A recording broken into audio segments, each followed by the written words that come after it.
Welcome to This Won't Last podcast. Thank you for joining us today. And we would like to welcome you to our first episode of our multi-part Holla-ween Spooktacular Spooktober episodes, where we'll be continuing horror-themed content, or at least spooky-themed content, for the rest of the month. Possibly going into November if we just so happen to feel the urge. But we'll be talking about a few things today. Some news, obviously, as we always do. Talking about what we're drinking, talking about some loaded questions, and a main topic on the plate for a review of Rotten Tomatoes' list of 29 scariest horror scenes of all time. See what we think about it, and what we think is missing, and what our personal top 5 would be. To my left is P. Breezy. Hello. In honor of Spooktober, Paul Breeze was generating the tension there. To my right, we have a special guest. What did we say it was? Feminem? Extine, Feminem. Either one. Yep. Paul's sister, Chrissy. And of course, I am Ryan B. Online. So, what's going on, guys? How you guys doing? Good. How are you guys? Oh, fantastic. Ready for Halloween? Absolutely. Nope. Thinking about trying to get a costume together, and nothing's really come to mind. Although the whole success of Squid Game has made me think about how can I incorporate that. Should I get one of the track suits that the contestants wear, or get the red track suit with the head thing? That would be fun. It would be nice. No, you don't have to worry about makeup. Nothing. Yep. But you see that meme where they always put Homer Simpson in the bar? Yep. The other things around him. This one was Squid Game. It's like the characters. But I'm like, hey, that's an easy one. Like a pink tracksuit, right? Yeah. Onesie type thing. Just get the And black a mask. Yeah. And I heard, I saw online that now they sell them. There's a company. It's like, I'm not I don't surprised. remember the name of the company, but it doesn't matter. But yeah. Only one company? They sell one for the main guy. You know? Gyun? I think. And then the other ones are the circle squares and triangles. And then the one. Oh. Yeah, you should just be one of the, man. yeah, you should just be one of the pink ones. That would be funny. And then Paul should be one of the characters, like 456. I'm gonna be that girl bot. Go for it. No, I wouldn't say your costume. Or you going for a slutty murder bot? I don't know. I assume she's a murder bot. I don't know. I haven't watched it yet. I haven't thought about that. It's just me and Kevin. That's the only people who haven't seen it yet. Oh, yeah. Interesting. But if you haven't seen the show, it's definitely worth catching up on, worth watching. As a matter of fact, it is on track to be Netflix's most streamed show ever. Yeah, that makes sense. Pretty interesting, because it all happened fairly quickly. It's happened within, I don't even remember when it was released, probably no more than 2-3 weeks ago. And it's already going to be one of their biggest properties available. Yeah. They seem to be doing pretty well with a lot of the Korean content coming out of there, actually. Yeah. Was the ones that were getting kind of Alice in Borderland. That one was a big one for a little while. And interesting. So big, Korean broadband company is planning to sue Netflix because it basically incurred a bunch of fines from them over. I think that's a good sign for Netflix that they did their job right. Yeah. I mean, yeah, it's marketing. But you haven't seen it, have you? P. Breezy. Nope. It was like I didn't even see an advertisement for it. It was just popping up on the showed up top in the 10, new and then I was like, I had nothing. We Well, literally again, because I mean, like, it's not even the first show of this type to come out this year. Yeah. Again, like, it shares a lot of similarities, not just with Alice in Borderland, but also High Rise Invasion, the anime. Yep. Like, it shares a lot of similarities with those other things. I mean, again, a different focus. Again, like, he was telling me, he was more of a social commentary than anything else. Whereas the other ones are going more for just like, how fucked up can we make shit? Yep. And definitely, this is 100% character-driven show. Like, you get attached to a lot of the characters on the show, and you're wondering who's gonna bite it next. Like, who's the next one who's gonna lose the game? Yeah. And I hate to say it, but even just the I mean, I didn't see the other two shows, so it's kind of hard. But as far as I've seen, like the the cover of the movie itself, like on Netflix and other streaming services. But it was that one in particular. It was like bright colors. Yeah. I mean, it's the truth. Sometimes like I scroll past and all of them look the same, and that one just it jumped out at me as a little bit different. And honestly, I was, don't judge me, playing The Sims, and my boyfriend was playing what's it called, Ion or whatever it's called. Okay. And he was playing this game and I was playing that, and I just put on stuff on Netflix just to like, so there's a noise in the background, and I put that one on and I was like, what the hell is happening? So it just kind of like... Red light, green light? Yeah, it kind of happened. Yeah, when that happened, I was like, wait, what? Because when the first person got shot, I think I had the same reaction as the people like actually in the show. Yeah. Like actually in it. I was like, holy crap. I was like, now I have to watch. So yeah, and then I binge watched it like a couple days. The visuals are definitely, very compelling.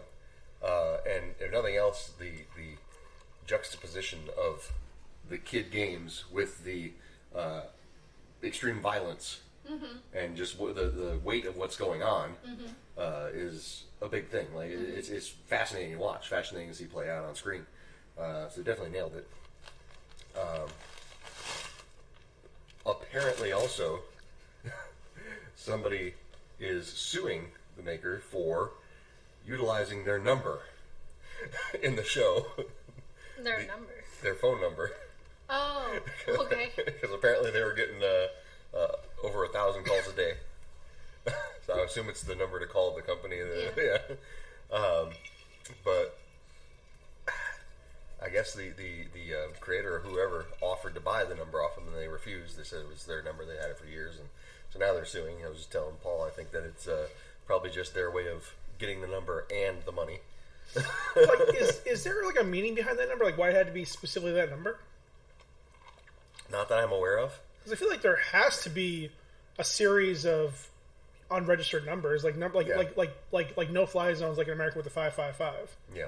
Like there has to be something over there for that. Maybe they just use it because they didn't want to use a 555. And all right, I mean, I'm not gonna lie. Like, it almost feels like a bit of marketing. Could be, because like there's no way they would bother like after the guy says no, still insisting on using that number. Well, he may not have. They may not have asked him in the first place. Like, they may have just used the number and then end up getting sued because the guy was like, "Eh, to hell with you." Korea. Yeah. Couldn't they? Wild West, baby. It's a Wild West. What? Couldn't they have just made one? That's what we just said. You weren't listening. God damn it, Christine. You have one job. Okay, on to it. Thrilling radio. Swear to God. So, all in all, if you haven't seen it yet, go watch Squid Game. I also was telling Paul earlier about the Midnight Mass. Have you seen that one yet? No. No? It's good. But it's Mike Flanagan, same guy who did Hill House and Bly Manor. Mm-hmm. And this one is a very much more religious focused show, if you couldn't tell by the title. And while it is, like basically like kind of a horror thing, it more follows into the idea of religion and how people's lack of questioning or blind faith to a religion can be terrible, can be a bad thing, can be a downfall. And it's very good. It's much heavier than a lot of the other ones, as far as like just a lot of dialogue, a lot of good character stuff, and fantastic performances from all the actors. But that one might not be everyone's cup of tea. Yeah, depends on. Some people they don't like, exorcisms because of certain things. I know people like that. They just don't like it. It's not. God doesn't do this. God didn't do that. That's sacrilege for you to even question God. So, is it? I'm open to all scary movies, so I have no discrimination with that. Well, it's a series. It's a limited series, and it's like 7 episodes, but they're full hours each. So if you want to commit 7 hours of your life, don't get me wrong. I understand that's a heavy commitment, but that just feels like a director sucking his own dick. Could be. I mean, it's just limited series. Same thing at Hill House and Bly Manor, and I mean, Squid Game was longer than that. Most of these series are like that. And it feels like a story that doesn't need to be 7 hours. Well, do you know what it's about? Nope. Long story short, a fishing village that is like super run down, like they're hurting for any kind of business and things like that. They're on an island, and the whole thing kind of starts out with this guy who is in a car accident, and he ends up killing this girl in a drunk driving accident, and he goes to prison for it. And years later, he gets out, and he goes back to the island where he grew up. And it's kind of him readjusting for a bit and finding out, all this stuff's going on. And there's a whole lot of basically during his incarceration, he whereas a lot of time people when they're locked up they find God. This fella was a altar boy, all this good stuff. Mm-hmm. He lost God. Mm-hmm. So he comes back and he's like this family's trying to tell him to go to the mass and this and that and the other, and he's like, it's not for me. So it goes into that, and they have a new not a priest, was Monsignor comes to the island, and he's like taking over for the old one who's who was on a leave, but then he comes back and tells everybody that he's sick, and then all this is happening while there's these mysterious deaths of like all these cats and stuff. That apparently there's a kind of a hidden part of the island, or like a smaller island off to the back of the island or whatever, where these kids go to like get high and stuff, and like they have a problem with feral cats there, and turns out like a lot of them ended up turning up dead. All this is in the first episode. And after a really bad storm, a bunch of them wash on shore, and it's kind of about them solving that mystery. Well, a bunch of other stuff happens, and it involves, again, heavy religious discussions and things like that. A very positive portrayal of a Muslim character in it. It's a nice change. Yeah. And I'm going to be honest with you, the most crazy part of the entire thing was at one point they had the Muslim character talking about 9/11 and having witnessed it, and it was really the most shocking thing of the whole series to me, because before that I had legitimately thought that everything was taking place in like the 80s or 90s.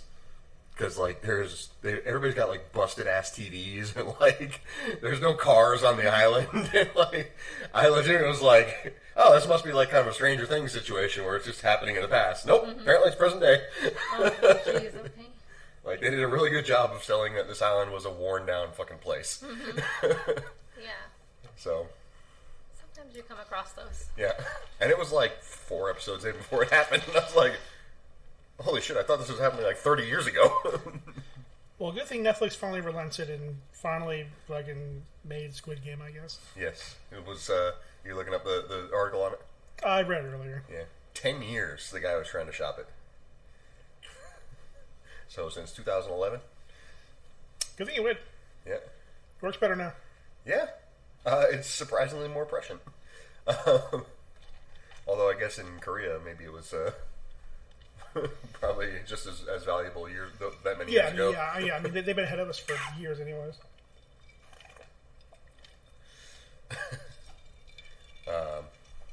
Yeah. So check out Netflix. Got some good stuff.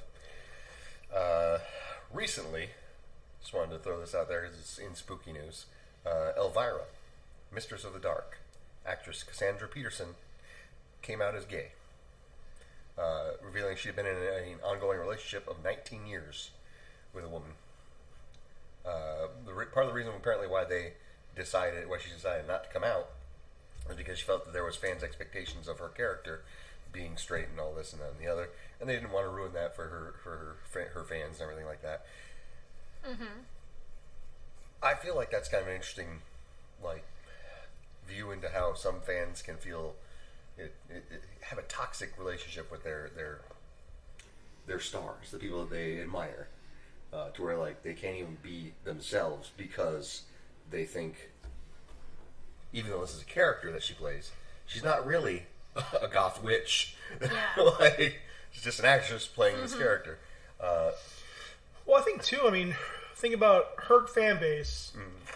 Mostly people are at youngest our age and much older. So, like, yeah, they're from the years where, like, they think they have a chance. Yep.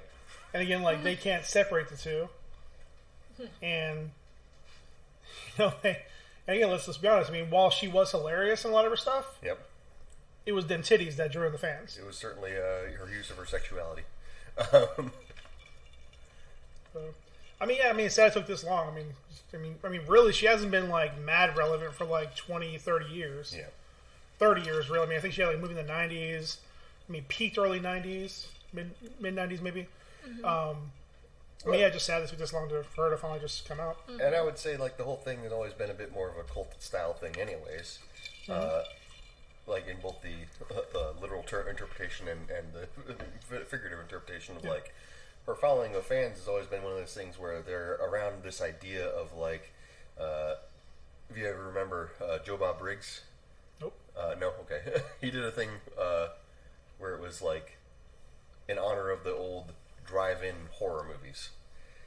And it's kind of that same vein, where, like, it's people who are fans of this sort of campy, goofy horror style that was very prevalent at one time, and has gradually slowly faded away, or at least been less front and center. So it's very interesting. Very interesting to, like... I mean, it's funny. I would have thought that she would have gained more female fans than male fans she would have lost. Yeah. I mean, I don't think she would have lost any fans because, again, them titties. Well, She's like 60 and still got them. So yeah. money well spent. And the thing of it is like, okay, all that's going to do is, like, it's not like her being in a relationship with a man where like, any guy fans may feel threatened. They're going to presume, like you said, like they think they have a chance. Well, now they think they have a chance for a three-way. Except her girlfriend is very masculine. I can turn her back with my dick. Yep, pretty much. Oh, guys, oh my gosh. Every guy has just like every woman thinks they can fix them. Yep. Every guy, in the back of in the lizard brain of every man, they think that their dick fixes quote unquote, I can fix her. Yep. Yeah. Because we're stupid. Yes. All of us humans. They automatically hear that and they assume, okay, so all of us, no. Even if they were, say, I'm in a monogamous relationship, I'm happy. Yeah, but what, can I just be there and join it? No, we don't want you. I don't like that, so. For reference, see Chasing Amy. Okay, well, that's not real. So, that's not real life. That doesn't happen. What's a Nubian? Black Rage! Wait, you've seen Chasing Amy? Yeah, I watched it with you years ago. Clerks and all those movies, you watched them all the Wait, time. we watched things together? Yes, we did. That doesn't sound like me. I don't believe you. Yeah, we lived together for how long? So yeah. We still live separate. Anyways. Then titties. Well done. Funny enough, I keep seeing this thing pop up in my Facebook ad feeds for a product which is a sticker, and it's a yin-yang of Elvira and Dolly Parton. Oh, if you can guess what the circular parts are. It's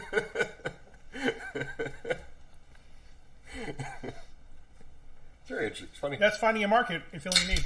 Yep. Yeah. Ryan is the market. I certainly and am. they filled the need. I don't know what you searched to get that, but they obviously thought you wanted it and you enjoyed it. So hey, It was part of a actual what do you call them? Listen, we've all searched Dolly Parton for reasons. Storefront or whatever. Whether it's I've her searched music. the chords for Jolene many times. There you go.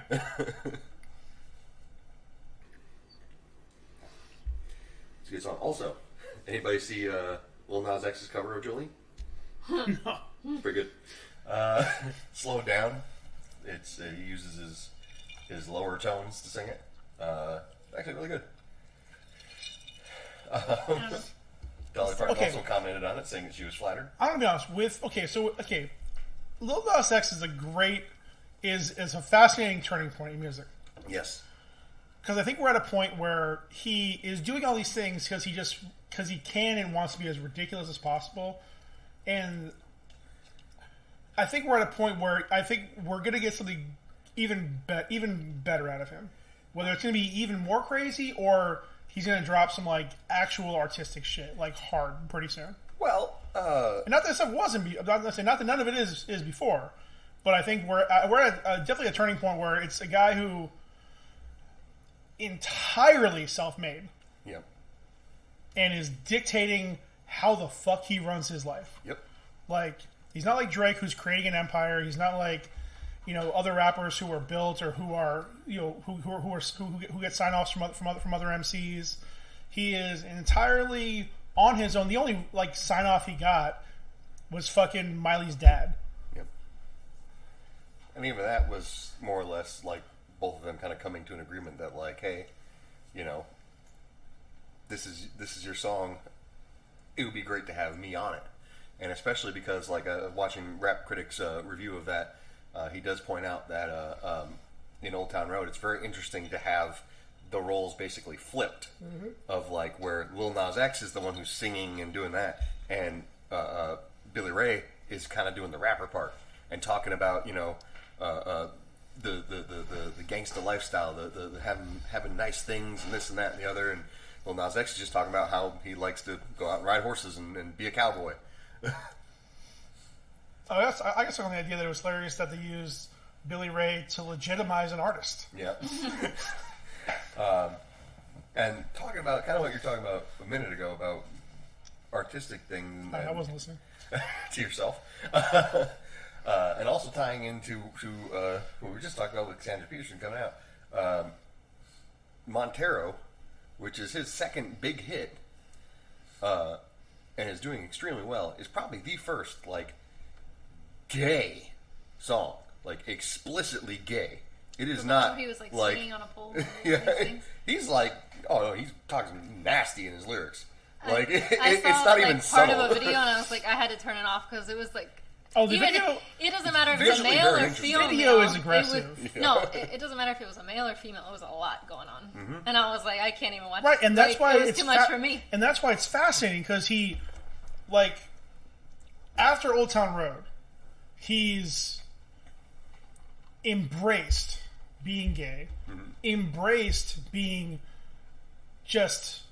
But when that came out, he wasn't out yet for everybody, right? I mean, he didn't because I didn't hear anything about it. He didn't hide. No, well, song. no. People found out during it because again, he wasn't hiding it. He just not hiding it. Didn't bother having the conversation. Like he's not like, oh, by the way, I suck dick. Like he doesn't care. Like he was just, this is me. It's kind of like it wasn't like Tyler Creator who like kind of hid it for a while and was like he wasn't like hiding it because he was ashamed of it. Just like he knew that it would affect his sales. Yeah. And like again, like because of Tyler, was he really dating Will Smith's son? Didn't they have that weird moment at the festival where he was like, "Well, okay, with Jaden, like, I don't know every that moment with Jaden Smith is weird." yeah, I don't know that Jaden even lives in this realm. I think he just kind of floats through, and whatever he attaches himself to, he just embraces and goes from there. His parents are busy in entanglements, so yes. Jaden Smith strikes me as asexual, anyways. Yeah. Yeah. Like, and again, listen, honestly, and I like that more than just like the typical like rich asshole. Like, he straight up like he doesn't seem fake. As weird as he fucking is, and as exhausting as he can be, Jaden seems legitimate, and that's why we're seeing more. I think we're seeing more and more of that again with Tyler and Lil Nas X, especially. Like the things he's doing are. Like 20 years ago, or 10 years ago, 5 years ago, would have been career suicide. Again, he makes fake Nikes selling more the devil than himself. Yeah. Like with blood in him, right? Yeah. But I think it's also too like a part of that is he's so extreme with the things that he does that if he didn't do those things, he would not be relevant. So it's not even because. He wouldn't be because I mean you look at Frank Ocean who came out and he disappeared. And he was good, but the second that he said that he was gay, he completely disappeared. But he didn't go... He could have made some crazy videos and maybe he could have stayed relevant for a while, but he didn't. It's the same with Lady Gaga. It's the same with Nicki Minaj. They were both had to be extreme to a point where we even knew who they were, because otherwise Lady Gaga would have been a bump in the road and she would have disappeared in the early, 2000s. Well, same with Nicki Minaj, because she's not that great either, but it's like, she was doing such extreme things that made her stay. I would argue Nicki Minaj is actually quite a talented rapper. Okay, so yeah, it's a couple different things going on there. One, okay, women in hip-hop, and again, Nicki Minaj in particular, so, okay, think of everything before Nicki Minaj. It is literally like everything before her, Eve, Trina, all that, are just like, how much can I put inside my body? That was everything they rapped. Including the Dark Elf, Lil Kim. The Brat didn't do that. The Brat didn't do that. Right, and she also didn't get huge. She never got big. No, but I'm saying Nicki Minaj did the same thing. That's what she was talking about. Not in all of her stuff. Again, she became that, and that's how she got popular. But because Nicki did what she did, that helped pave the way for what we have now. With, and again, even something different in the sense of like Megan Thee Stallion, where it's still sexual, but it's not like she's not doing it because she thinks that's the character people want to sell. Like, that's just who she is. Like, it seems legitimate. Like, that's just how she carries herself, and she's enjoying what she's doing. And even the in-between, Cardi B. Like, she's just a crazy bitch. I know, but even if I love Cardi B, because I used to watch her on Love and Hip Hop. I used to watch her on Love and Hip Hop, so I love her, as a person, because I think she's hilarious. But at the same time, it's like, I do read the comments on some of her videos, and, they come out, and a lot of the stuff she says, just like Nicki Minaj, it's very repetitive. It's the same stuff over and over again. We get it. You like to have sex. We get it. You can take this. We know you could do this. We know that's all she talks about. But the last 2 things that she's put out, the comments are just on her own Instagram are just, we heard it. We heard it. We heard it. As extreme as she wants to be, it's the same stuff over and over again. I'm not saying that for him, but I'm just saying for Lil Nas X, it might get exhausting after a while, because it's like, how are you going to top what you just did? Yeah. How are you going to top again what you just did? So 2 things. So one, with the Cardi B stuff, I think also too, it's still very hard for a female to have longevity in hip hop. Because females, again, the Brat, good example. While she had a good run, she had a good number of songs. Can you name any of her songs? You might be able to name some of her features. But no, because she doesn't have that. So, if a female is just rapping and not sexualizing themselves, they're not going to be used. They're not going to last. I get that. And even Lil Nas X, I think... Lil. Anyways, maybe the Old Town Road. Other than that, I don't know the name of any of his other songs. I probably couldn't even point out a song that he actually did. I actually enjoyed all of his singles. There was I didn't say they weren't good. I can't remember the name. Don't really listen follow up after Old Town Road. It was kind of like a dance song.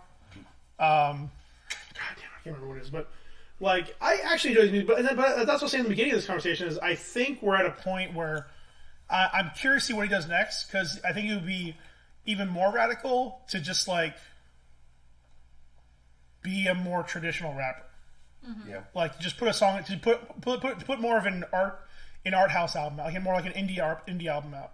Whether it's something in the vein of a Tyler the Creator or a K-Dot or something like that, or J. Cole, and just just go away for a little bit, what do you want to say next? Mm-hmm. But he definitely needs to just stick with doing what he wants to do, because I don't think that trying to play the rest of their game is not going to work out well for him. Because again, referring to that cover that he just did of Jolene, if you watch it, it's just him singing, and he has a decent voice. And clearly, I don't know if it's something that they put together. It was him and a bunch of other dudes playing music. I don't know if he got together with them to do the arrangement, but it's very different from the original song. He's clearly got talent, and he can clearly create and make different music that he wants to make. And I think trying to be a traditional rapper just wouldn't work for him. Yeah. And I think, and again, this is, I don't want to be dismissive of other artists, but I think he's definitely a turning point. I think he's, and again, we're older, we're much older than he is. I think he's the first. He is like one of the first huge new artists that of a generation not meant for us. Yeah. Mm-hmm. Like everything he does, both from lyrics to attitude to beats and music, are just not meant for our aesthetics. The millennials. So again, there's other ones. Even somebody like DaBaby, like still follows a more traditional style, and things that old heads can grab onto. Like Lil Nas X is aggressively anti-old head, like aggressively. Well, I would say that as a gay man, he probably has a reason to be, because like old heads, even the most and again, liberal that's of old not heads judgmental. I'm kind of anti. It's no. And again, I'm not. It's not judgmental. That's stating a fact. Like he is a turning point. Mm-hmm. Both like again, he is like the first megastar of a new generation that most people of our generation, like most millennials, wouldn't gravitate towards unless they have similar experiences. But again, even like Montero, like as ridiculous as that song is, still a good song. Yeah. Yeah. Well, it'll be interesting to see because I mean, maybe they are, but they just some have never come out. But I haven't heard any serious raps coming from someone who is gay. So that to me I don't know. I feel like he's just being so extreme because I don't know. Maybe inside he feels that he has to be, otherwise people will forget him or not want to talk about him or not listen to him. And he's just doing an extreme case because he feels like he has to. But I'm like, it would be interesting to just see a real, like, he's like not real, but just like a rapper, just not being so crazy with everything that he does. Just one thing I would say about it that, would just be interesting to like to not care what anyone thinks. He's still going to do what he wants to do, but not have to do it to an extreme because he feels that he has to. And I don't know if that's how he feels. I'm just saying that's what I see, I guess, in a sense. Like, it's just so extreme. And seeing that last video, I was like, whoa, okay. He's in an industry that it has traditionally, and since its inception, and specifically in hip-hop, been very homophobic. Yeah, no, I agree. Like, extraordinarily. And he also, again, to what Paul was saying, he's coming from a generation of the Gen Zs and everything that have... Everything is bombastic, look at one of the most popular video games, Fortnite. It's wild, cartoony, like crazy visuals and things like that, and even talking about like when he went to the Met Gala and he's dressing up basically as 3 different animes. Oh, that's fucking great. It's fucking great. Like, he looks like a JoJo's character in a one of the Knights of Saint Seiya, and like that's the aesthetic of that generation. So I don't know if he has to do it nearly as much as like if you look back in the days with the 70s and 80s and their hair rockers and your Liberace's and your Elton Johns and your Freddie Mercurys who were all, more or less out, but also were very flamboyant because that was that generation. That was their idea of what it meant to be kind of this fabulous person. Yeah. This huge, larger than life person, which is what each one of those guys kind of ascribed to be. Like, and I think he's kind of filling that mold for the Gen Zs. Yeah. It'll just be interesting who comes out going forward. I'm just saying it would be interesting and nice to see just like all types of music, everyone doing it, but in such where it's not, you don't have to be extreme, where you can be exactly who you are, but do what you want to do, but not have to be to an extreme about it. Because I'm okay. I mean, I think that would be nice. It should be just accepted by everybody. So whether you want to be hardcore rap about it, if you want to do hardcore rock, if you want to do anything, if you're gay, great. I'm all for it. You want to make a country song? Well, and that's why he already did. You take your man down to the river. And that's why with him, I think legitimately this is what he wants to do. I hope so. Like it's been how long has it been since we've had like an Elton John like character in pop music? But that's what I'm saying. I'm just like somebody just flamboyant and like just in your face about with this character, or hell, even like just a male version of like a Cardi B or something like that. Just somebody who just owns who they are, like that. Which I'm okay with it. I'm just making sure. I hope that that's truly what he wants to put out, and not feel like he needs to go to an extreme. Yeah. Well, I mean, and he's even done more because again, like his first single, "Old Town Road," was pretty straightforward. Like, once he got bigger, they started wearing the pink cowboy outfits and more ridiculous things. But and if that's what he likes, great. I'm all for it. I think honestly, he's just living his best life.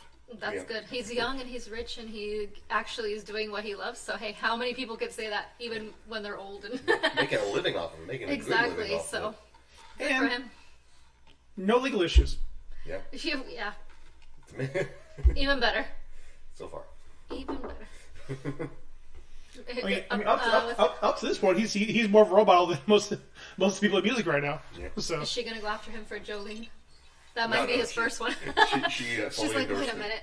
She's a damn angel. If you ever look at some of the stuff that she does, she's heavily involved in charity and all sorts of things, and super supportive of other artists. And she is. Well, you never hear anything bad about her. No, she's so.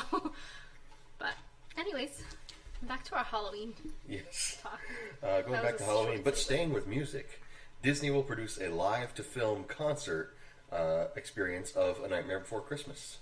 Danny Elfman will be singing as Jack Skellington, who was the original singing voice of Jack Skellington, not the original speaking voice,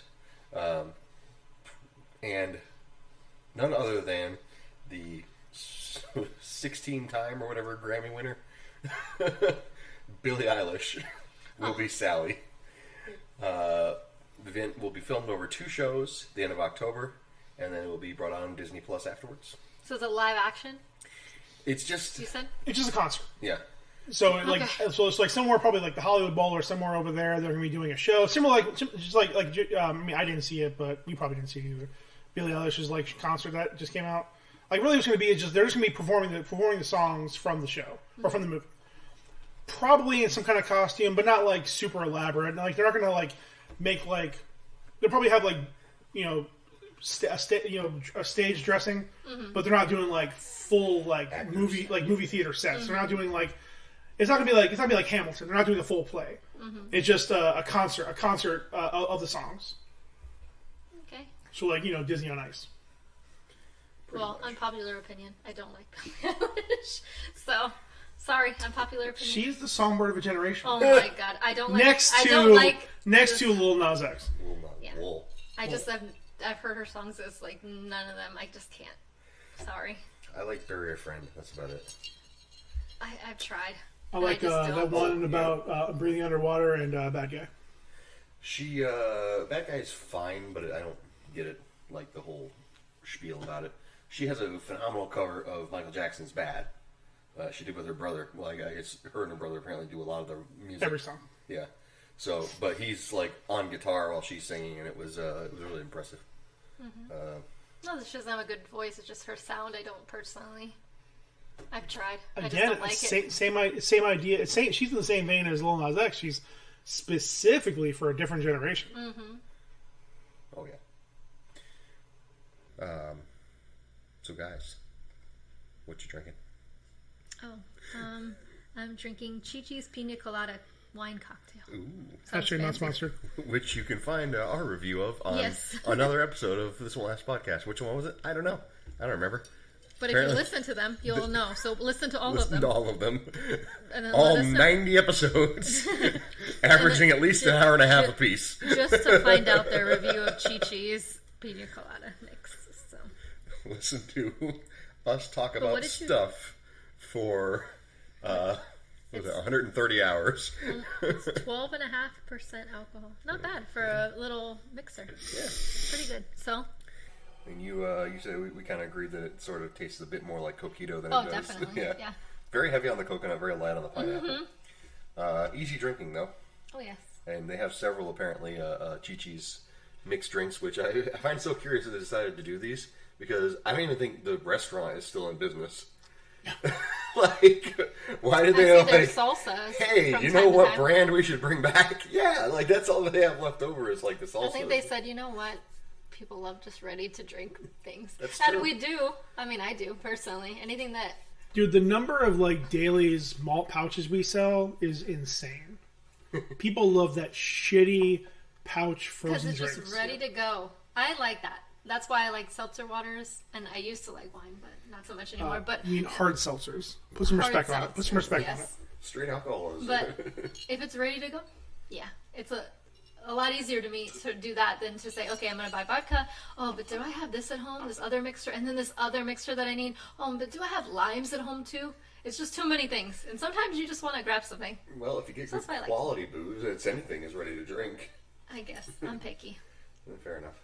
So what are you guys drinking? I am drinking a Blake's Hard Cider Caramel Apple Cider. It's quite nice. It tastes like a fairly traditional cider, but the caramel doesn't really come in until the aftertaste, and it is potent but not overpowering. Easily drinkable. See, for me, like, caramel is always, like, mad suspect. Oh, yeah. Mad sus. Don't much care for the caramel. Caramel? Don't be stealing my pronunciation. You didn't use it, so I took it. Fuck, that's true. It's Paul Wall. What are you drinking? TNT. TNT. Tito's and tonic. It's dynamite. Will you win that fight? Are you a power load? Should I watch you explode? Well, so we're all liquored up and whatnot. Working on it. Anybody have any favorite drinks for Halloween? Is there any cocktails that like you try to theme around Halloween that you really like to drink? I drink them all year long. Yeah, pretty much. Half Buzz Paul. I didn't think this idea through when I brought it up. But Half Buzz Paul thought of the Venom Shot last night. So what do we figure out? The Venom Shot is just 4 ounces of Jaeger. It's heavy, it's strong, and it will eat your brains. It will eat your brains. The reason that Paul thought of the Venom Shot last night is because we went to go see Venom Let There Be Carnage, and which we will give our review of that at the end. So maybe a Venom Shot could be Jaeger with a floater of rum chata. I don't know if that'll work. Jaeger with Can anything. I find out? You got Jaeger. Go for it. We might have to take a... Do I have that knockoff rum chata? I think you might. We should do a floater 151 on top of it and light it on fire. A drink detour right now. 151? Yeah. Nice. Yes, it's still available. Bacardi 151 is available. My friend Amber knows all about that. Whenever we had it, that and Everclear, she always got shots of both. It's looking back on it now, I regret doing all that stuff, but mainly because there's better alcohols out there. Yeah. Like, just having the highest proof doesn't mean shit. But I think that's just like, then everyone was like, yeah, sure. Yeah. It's not like that much. Fuck me up, bro! Yeah. Certainly, I suppose it's a more calorie-conscious way of getting there. I guess, yeah. Mm-hmm. I remember 151 and Mountain Dew cocktails. Because like, the thick, syrupy, sweet nature of Mountain Dew was enough to really cut that bite. Yeah. Oh, God. Of the 151.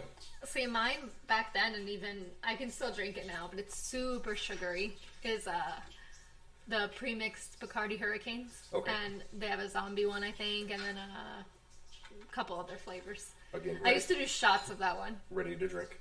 Yeah, they're ready to drink. That's pretty much like the theme of my life. Because I would buy vodka sometimes if I was like, oh, I'm going to do this. And then you have orange juice, and then cranberry juice. Then you need this and this and this. It's like, all these it's things.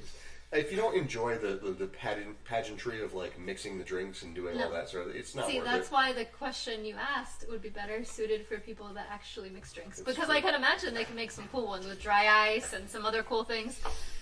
I just can't. Something, you add some purple flavoring in there, you add some of this, you add some of that green stuff. I don't know. I made last year for Halloween a black sangria that was all right, but I think that there's actually some variation off of that would work really well for Halloween. But it's not ready to drink. Again, I think Halloween. If you're going for Halloween, you have to think either flavors or colors. Yes. So, like a simple one would be like the caramel or apple like crown with, again, to go back to that well, Actually, maybe either. Ooh. My initial thought was horchata again, but maybe Fireball. Yeah. And that cinnamon, baby. And that cinnamon. Because again, you're thinking like caramel apples, candy, so like a Reese's, like even like a Reese's cup, so even like peanut butter whiskey and your boy Screwball, or yeah. Welcome back. Yep. The chocolate liqueur. Yeah. Or a sour apple pucker with sour apple with the butterscotch schnapps for a candy apple shot. Yeah, it was either candied apple. I'm just showing a picture of or all like the, something Google, gross, all the ones with dry ice on it, or something like bright and colorful. So like purple whether you're and throwing green. like some Midori or absinthe, and like work your way from there. So yeah, I think you either have to go visual or go flavor profile. Mm-hmm. And when you think of Halloween, you're thinking candy, apples, cinnamon, like fall things. Pumpkins. Yeah. Okay, so I'm not a mixologist, so I'm gonna ask my resident mixologist, Ryan Bonline, to see if he can figure out the right balance between Jaeger and rum chata in real time. And then I have a second couch. So definitely work on that. We do have both. I feel like you would probably hate it, but that needs to have some like ouzo or some kind of a licorice added to it. Like I know Jaeger already has a bit of an element of that, but I think that balancing out the difference between the two of them with the more sweet element of like that or Sambuca or something like that would help. And then, like I say, to me, I would like to put a floater on it and lay it on and fire it. Because Venom's weakness is fire and sound. Just yell at it for a while. Yes. Anybody have any church bells lying around? I just recycled them last week. Dang. Any favorite Halloween party memories? Not if you're doing it right now. Yeah. Okay, I remember. Okay, there's a couple costumes that really stand out. One, the one year I made the Juggernaut costume. That was pretty fun. Yep. Couldn't see shit, but it was fun. The one year you won. What did you win? E-Honda. Worst costume. The worst costume. That was going to be my my memory. Went to South Street. $100 gift card. Yeah, boy. Listen, you're not going to beat the bitches, so you're not going to win best costume. Yep. Embrace it. Embrace the way. Had a fright wig, put on some paint, and wrapped my my skivvies in a patterned fabric that was the same as E-Honda, and there you go. Oh my god. Ladies. Went in barely a costume. Well, P. Reezy, wasn't yours last year Thor? Like... It's Fat Thor. Yeah. Fat Thor. Which was funny. Man, favorite costume. Well, I think it might be the Juggernaut. I'm going to be honest. I don't remember a lot of my costumes. Most of my costumes are kind of thrown together. Like, for a number of years, especially like after we graduated, like for a long time, it was just like I intentionally went for like throwing together. Like I had a whole box of costume pieces. I just keep in my room. And I would just like grab some shit. I had like a random ass like Jiminy Cricket top hat and a cape and like weird like random ass weapons and shit. But yeah, I think I probably spent the most time on that Juggernaut costume. Like between the paper mache and painting it, and then getting the painting high and. Then passing out. Fucking Juggernaut wasted. But yeah, I mean, I think same idea as training before. Like, I don't remember a lot about Halloween, so I was doing alright. I liked our fancy Avengers costumes. Oh yeah, remember that? Yeah. We all went as we all got suited. You know, put on our best suits, but themed them very heavily on Avengers characters. I had. A Captain America themed one. Used my navy blue suit with a with the Captain America cufflinks and tie pin and a red, white, and blue tie. And I put the mask on and had a blue fedora. Sean had the red and yellow suit with the Iron Man mask, and you had your Thor outfit, which was very creative and actually worked extremely well. And like the vest and the painted on beard, the wig that I still have. Found these sweet like Thor themed glasses that had like the wings at the end of them. Oh my god! Yeah, the painted on beard. And then it was like that was like 2012 probably, because we like I think it was for we were able to steal a bunch of like we were able to borrow a bunch of stuff from Hollywood 20. Yeah. And like we had a fucking like Silver Surfer in there. We had all the posters that like the Regal had, like the big ass like 6 foot, 7 foot tall posters of all the Avengers. Yep. Then we made a ghetto rig Infinity Gauntlet. Yep. Sweet. I wonder what happened to that. It exists only in our memories now. Mm-hmm. It's somehow. I mean, I have it on a couple clouds. Good times. Yeah, Good it shows you times. now again my Facebook feed. Yeah. Should be showing up sometime this month. Was it Halloween or was that That was Halloween. It was Halloween. I thought it was. Yeah, full Halloween. Yeah, because we had a couple people over. It was pretty fun. Good times. Christine. No, I don't really remember a lot of crazy ones. Just funny. Girls are different, you know. Like me and my friend Amber would just buy Sophie shorts in different colors and fishnets in different colors, and then just buy the pack of like ears and tails from whatever. I'm a mouse. So it was like, duh. Yeah, I'm a mouse. I'm a devil. I'm an angel. I'm a bunny. I'm this. Like, it just for girls it's a lot easier. You just As buy much a tank as top you and then love shorts. scary movies and Halloween, you're such a basic bitch. It's a lot of work for that. Plus, I never really went to any crazy parties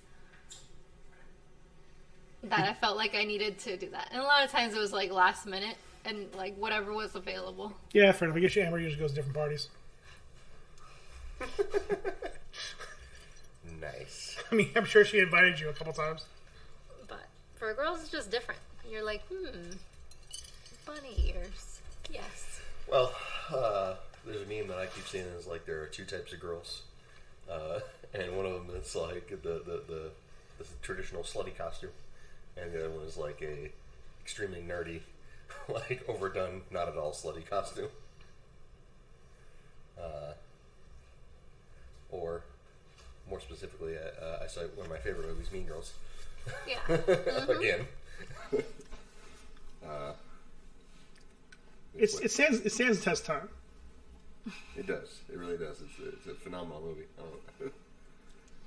It's her second best work. Yep. What's number one? Them titties. It's true. I thought you were going to say, what's that one where they're twins? Freaky Friday. No, Parent Trap. Parent Trap. Yep. You think I was going to refer to a movie when she was 15? That's her best work? 15? Was she 15?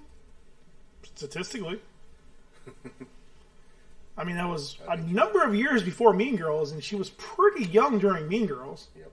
Pretty sure she was underage. She's still like, she's maybe 30, 32 at most now. I mean, she's a number of years younger than us. Yeah. I know you don't want to realize, Christine, but you are old. You're a mom now. You have several kids. That's what happens when you just keep collecting them. Like I know you keep getting work done, but the kid, you still. Yes. Oh, Lord have mercy. So, load of questions. Speaking of stretch marks, Load of questions. it's that first question. So, first one I got. Again, these are all Halloween themed. And to be clear, I accept the questioning only because of the way it's phrased. Yep. To go for alliteration. I don't agree with the idea, but go ahead. Would you rather No, I'm not get answering fingered that by one. Freddy or let Jason get up in them guts? I'm going to skip this and go straight to Pea Breezy. Gross. There's no option C. Like, I'm assuming, like, it's, like, the machete up in the guts. Yeah. Like, just that seems like it's going to be faster. Yeah. Like, So it have to be literal assumptions of, like, actual, like, a sexual nature. It's just, it was phrased that way to be I'm taking it extremely sexually. Because as only you would. I only got 2 holes, and neither one of them I want blades in. But at least the machete, it's going to be faster, and it's probably going to be over faster.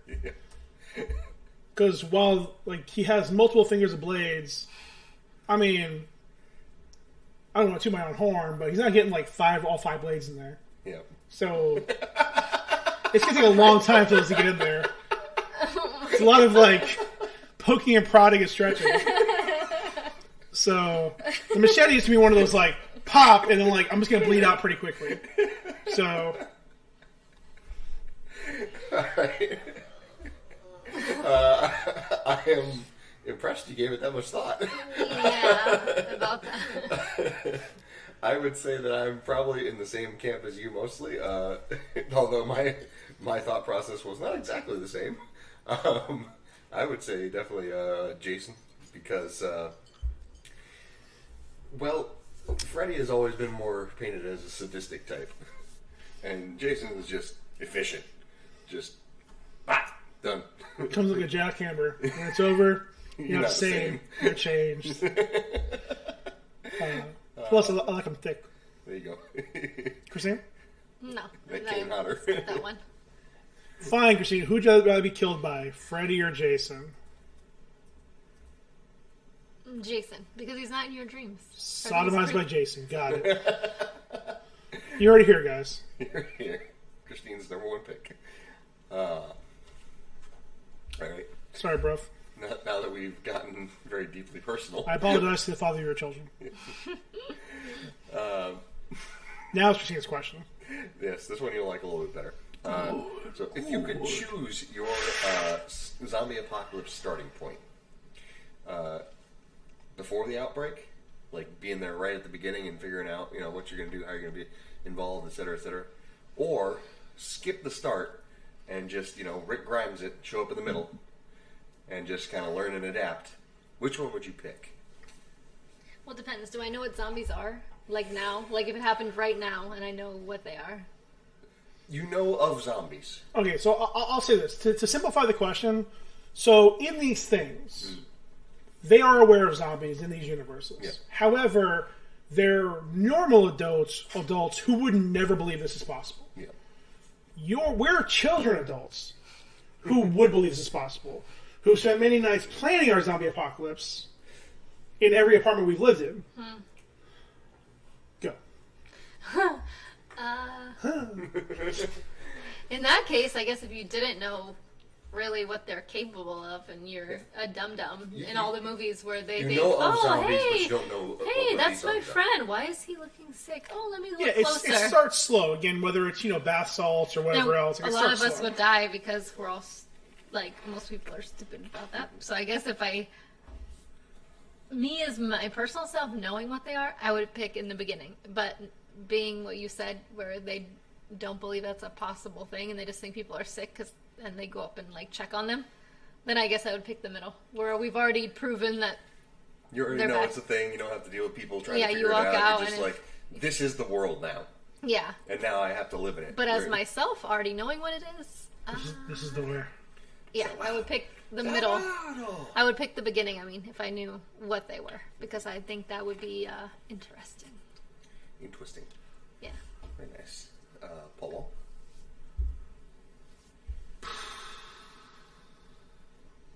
See, I want to say beginning, but I work in a grocery store, so I'd be pretty fucked pretty quick. True chance. We got a bunch of fucking, biters now. People who can't wear masks. Fucking, man, I guess fucking, Vicus. Yeah, your boy. Oh, not Vicus. Whatever. The dude from 28 Days Later. Oh, yeah. Oh, yeah, Scarecrow. That's right. Different guy. Sorry. They have to take the same part in my brain. Yeah. Vicus Vandermeer is not the same person as Cillian Murphy. Them two. Pretty sure one of them is, Swedish or something. Cillian Murphy's, Irish. But You don't say. Yeah. The guy named Cillian is Irish. He is a caricature of an Irish person at this point. what's his name? Shocktober is Swedish. Yeah, same thing. Yeah, them too. So I guess I'm just going to go ahead and be the odd man out here and say I would like to start at the beginning, just to kind of see exactly what people are going to do, like, and possibly see if I could help out and control it. Because I think that if you can figure out a way to get people realizing what's happening, it doesn't have to be a complete shit show. Like, waste of time. yeah, I know. So if we knew about zombies, that would be a good starting point, because you would already be ahead. You'd be like, okay, I'm going to hit up the grocery stores, take as much food as I can. Don't care.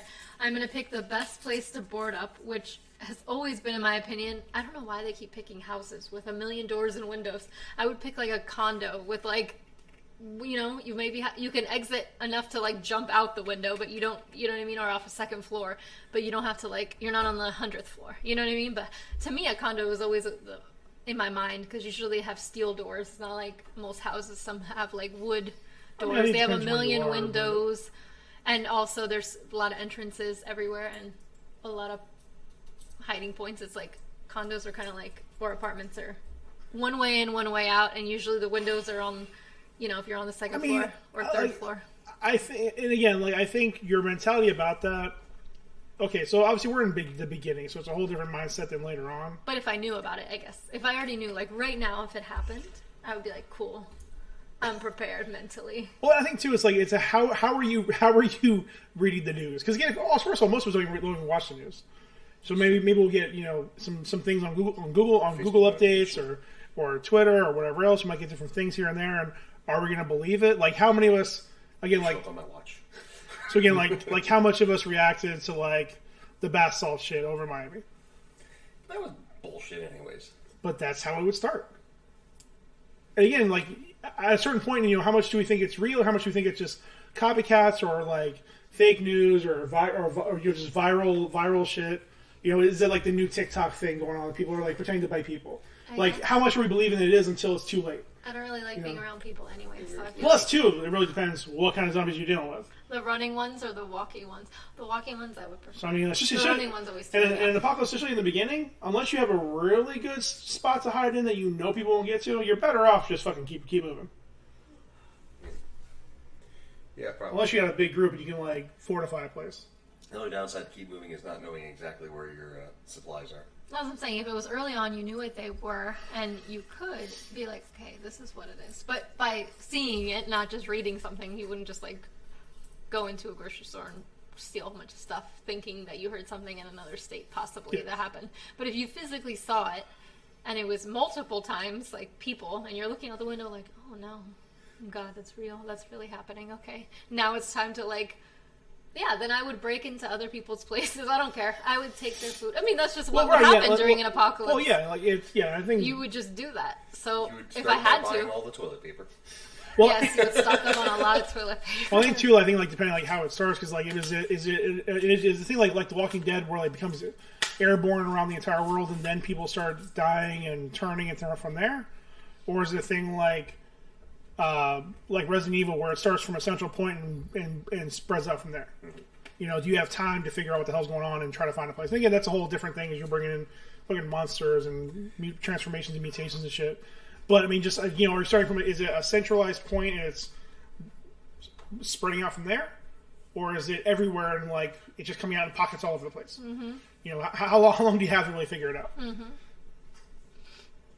You know, is it like fucking Dawn of the Dead situation where all of a sudden like crazy ass little fucking 7-year-olds are fucking charging you? Yeah, that's what I'm saying. It's like first of all, I don't trust 7 years. How old's your girl? 7. I don't trust them. It's a scary age. But when they become zombies, they're like... They smile for no reason. I don't trust them. But the things I never understood with the running zombies, and I still don't get with the running zombies, and I'll forever never understand them, is unless they're genetically, like, altered in some way, there's no way the person runs faster as a decaying body than they do in their regular life. It doesn't happen. It's like you see in those movies, heavy-set people that are, like...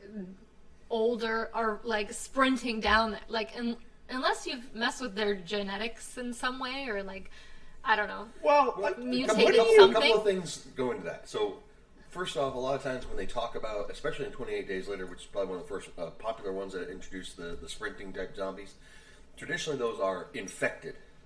Like, they're people who have the virus and are turning, but aren't, like, dead yet. Like, so they're not, like, decaying old corpses. So do they just not get winded anymore? They don't get winded? It doesn't matter to them because their muscles don't get sore. They have one thing. Yeah, their brain is no longer worried They about don't get muscle cramps. It's more of a rage-based virus as opposed to like a kill you virus in Resurrection. I guess. So And again, at that point, like again, it's because all the synapses are focused on the anger and the goal. You don't feel pain, basically. That's what it's kind of going for. And again, like you don't necessarily run faster. You can just keep going at a fast pace longer because you're not feeling like the acid in your muscle is telling you to stop. Mm-hmm. You're just like go until you just fucking. So there's nothing left. Yeah. Until you're running on stumps, and then you're not running anymore. Then you become the bike lady from Walking Dead, where you're just dragging yourself along as a torso. That's what I'm saying. You show those zombies, and I'm like, how are they still even walking? Like they're literally decaying. Because their ankles are probably gone. Like, how are they able to even hold up their weight? And I'll agree with you on that because, like, the thing of it is like walking in and of itself is such a complex task. Like, you have to shift your weights and things like that. It's like there's a reason you don't often see bipedal animals. Like, even like monkeys and stuff, they traditionally will walk on their knuckles and stuff like that. And some of the other bipedal animals, like birds and shit, they don't like walk like a normal human. They kind of like beep, beep, beep, beep, beep. So it is definitely a very complex task that, like, yeah, hypothetically, a zombie shouldn't be able to accomplish. No. No. But I think the idea is that, like, it's like a person being on crack or bath salts. I guess so. It's just like they have every other function overridden, and the only thing they think is, go get this. Yeah. Or go get them brains. Mm-hmm. Well, we thoroughly answered that question. So I have one more question on here, one more loaded question, spooky question. Answer this however you see fit. I've provided some examples just to get the conversation going. But if you were an alien invader coming to Earth, take over the humans, what kind would you be? Would you be like a mind controller, like a la Starro, a parasite, like the aliens or the Slithers, where you just use humans as hosts to create more of you? A dominator, like Predator, where you just come in to kill, or a feeder, like the killer clowns from outer space, where you come and you harvest the humans for your food source, based on your personality. It doesn't have to be those particular ones, but so I'll go first if you don't mind, unless Lady wants to go first. Didn't think so. Know your place. So I want to say Paul chose dominator. I would be like the White Martians from JLA, the JLA comics, where they came in pretending to be heroes, and then once they like kind of took over, like fucking started the world domination. Got everyone on their side, got all the defenses down, and then fucking like wreck shop. Realistically, Parasite. Fair enough. All day. He's just gonna go around impregnating all the humans and just exploding out of their chests. That's the dream. Yep. Mm-hmm. I've been doing a lot of research on websites. Watching a lot of videos from Japan.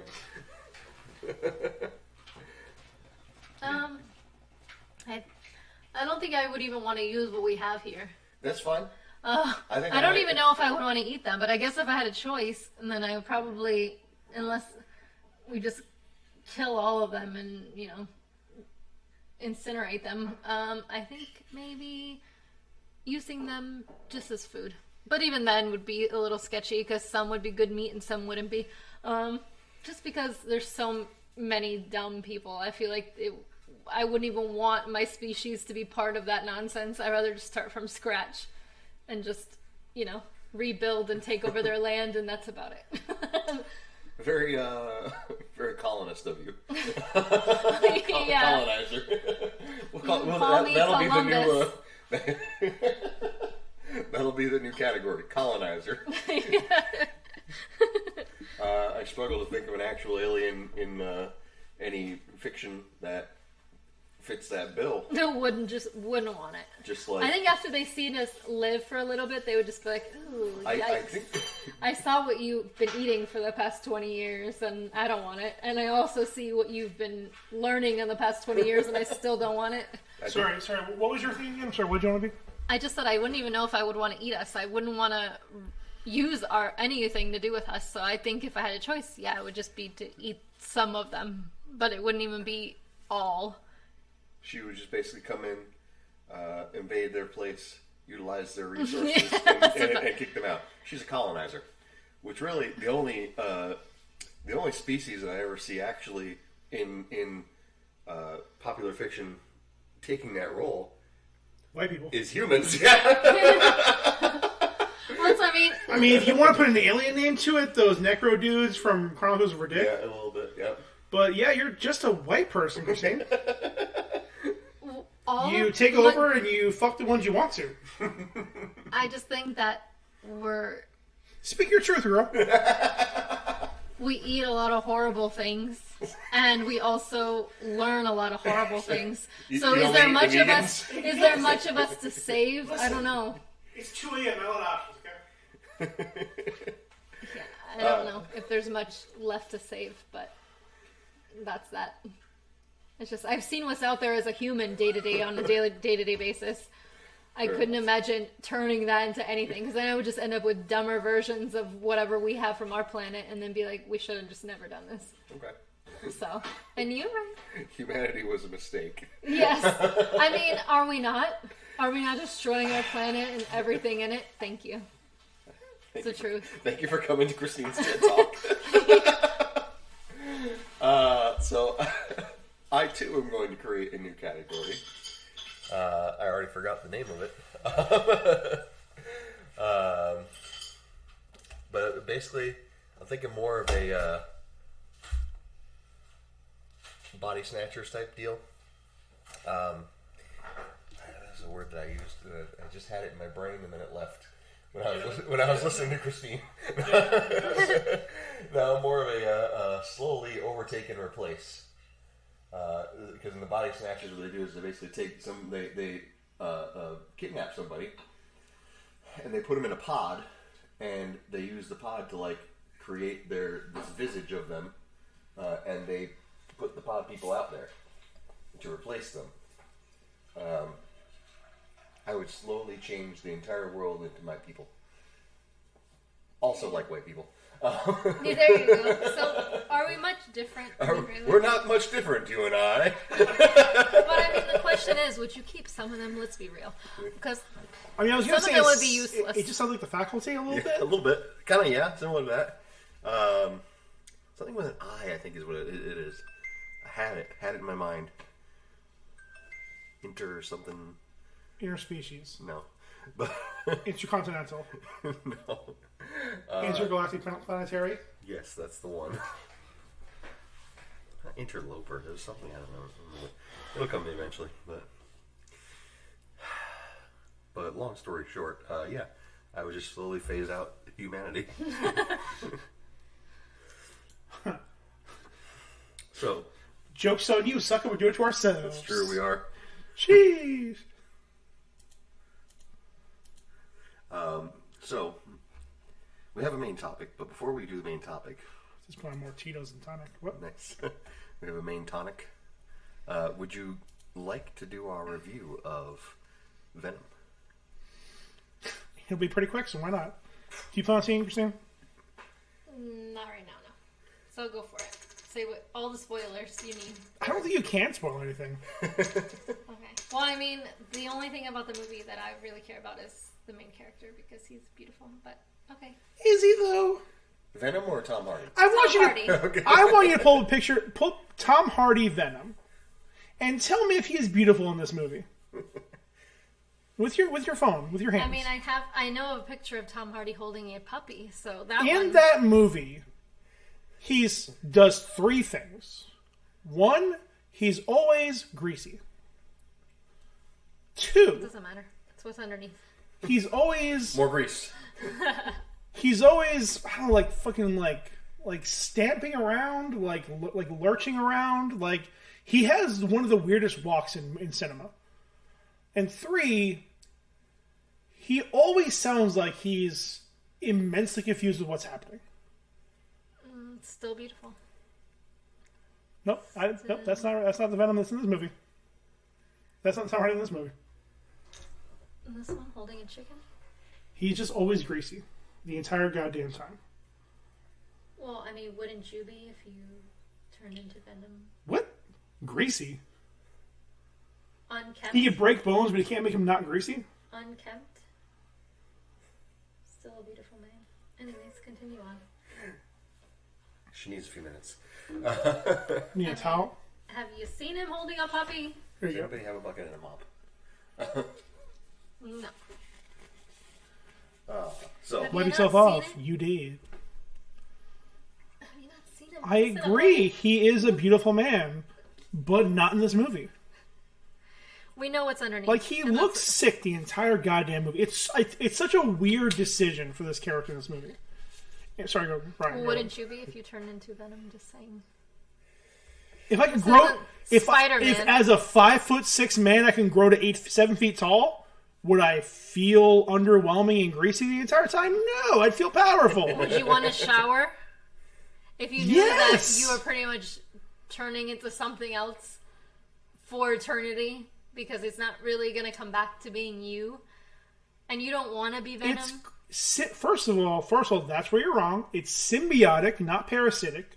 They're working together, making each other better. It's true. No, you're facts. That's not how it started. So this is Venom 2, Christine. Maybe because I got used to it. That was years ago. Years ago, fool. Years ago. Get over it.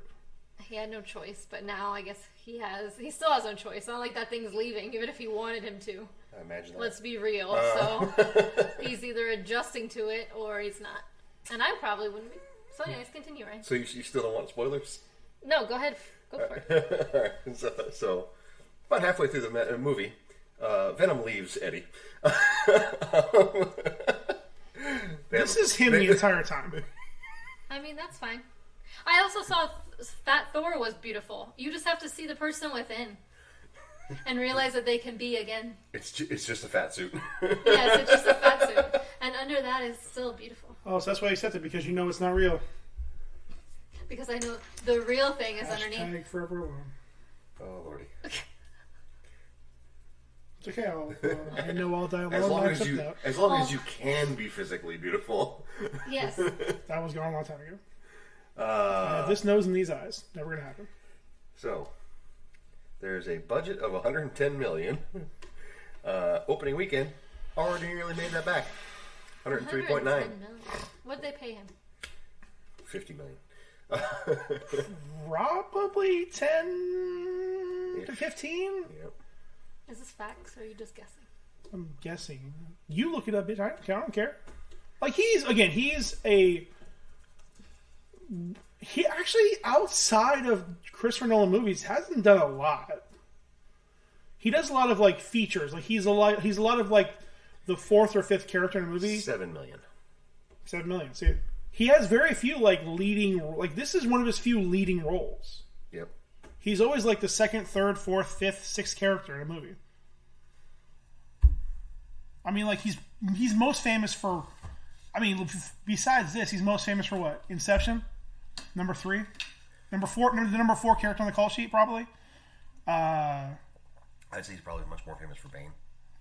Well, again, I'm going down like chronologically, but then Bane, which again, he's even in that movie, number 3 on the call sheet.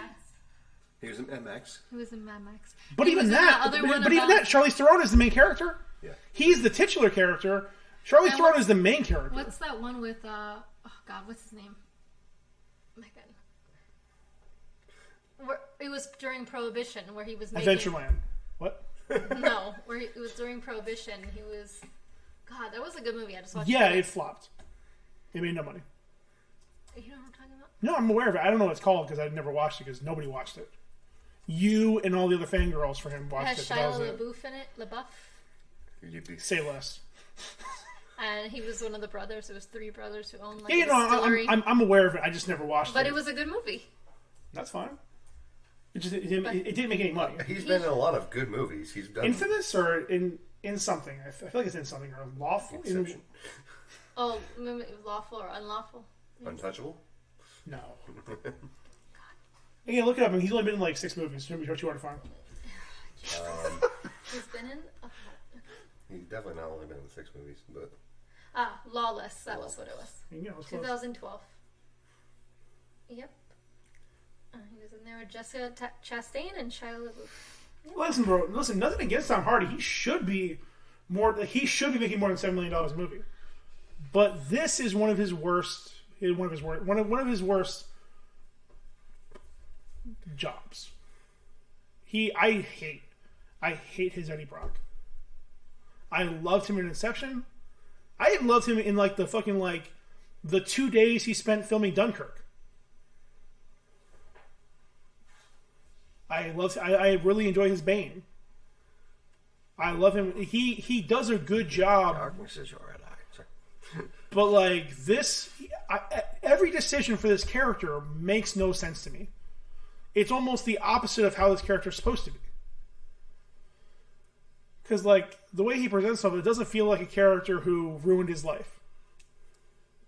He doesn't have like the bravado of a person who would have done the things to cause him to ruin his life. He just feels like a fucking turtle the entire goddamn time. He's hunched over the entire time. He like walks fucking weird. He's always like he's aggressive when he talks, but it still feels scared. It's a really weird presentation. Like it's a very specific. Like don't get me wrong. Like I can't think of another role that's been done like this. But it doesn't mean I like it. Very nice. He was in a movie called Scenes of a Sexual Nature. Christine's going to Google. Sounds like a good one. He was in Cider Punch, apparently. I don't remember him being there, but... so, biggest box office opening weekend of the pandemic, currently. Outside, domestic. Outside of potentially probably being supplanted by No Time to Die in next week or 2 weeks or... I don't think it's going to do that well in the States. I'm going to be honest. Yeah.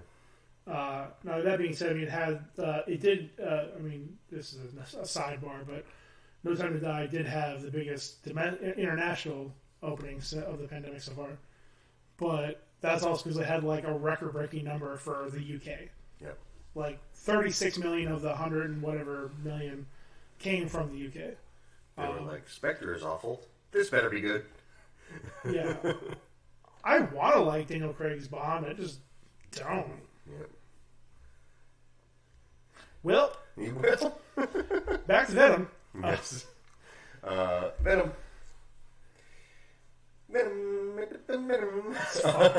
It's fine. Eminem came back for the song, the title song. Well, that's not a title song; it's the last one standing or something like that. But this time it was a multi-artist feature. Yeah, during the end credits. And it definitely was not as ridiculous as the Venom song from the first one. Yeah. It was fine. Venom continues to be the best part of the movie. The symbiote. Yeah. The symbiote. Which, to your credit, is also voiced by Tom Hardy. Yep. He is hilarious. Some really great interaction between the two of them. He's definitely... There's definitely obviously the odd couple dynamic that's there, but this is almost a romantic comedy between two male characters. More or less.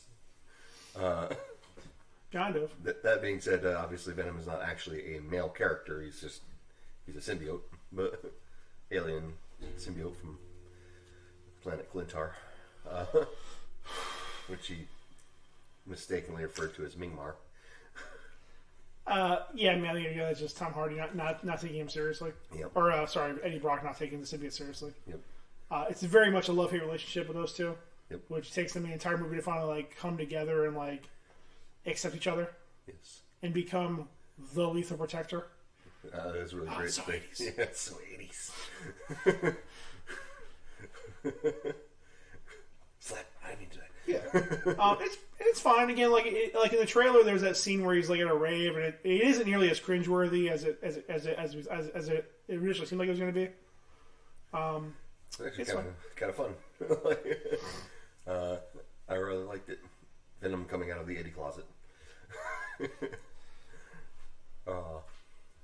Him just walking up to this performer at this festival and taking the microphone, just basically giving this very impassioned speech about how everybody should learn to live together and love one another, and as he's taking hosts and killing them.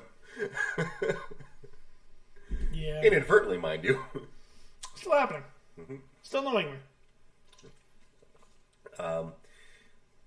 I liked the visualization of Carnage. I didn't really care for the voice. I always felt Carnage was more of like a high-pitched voice. Like almost similar to the Joker. Yeah, more like hints of like a whistle or screaming in the background. Yeah. Like not as deep and father. It just sounded more like Venom. Mm-hmm. Like it just missed opportunities. Yep. All around.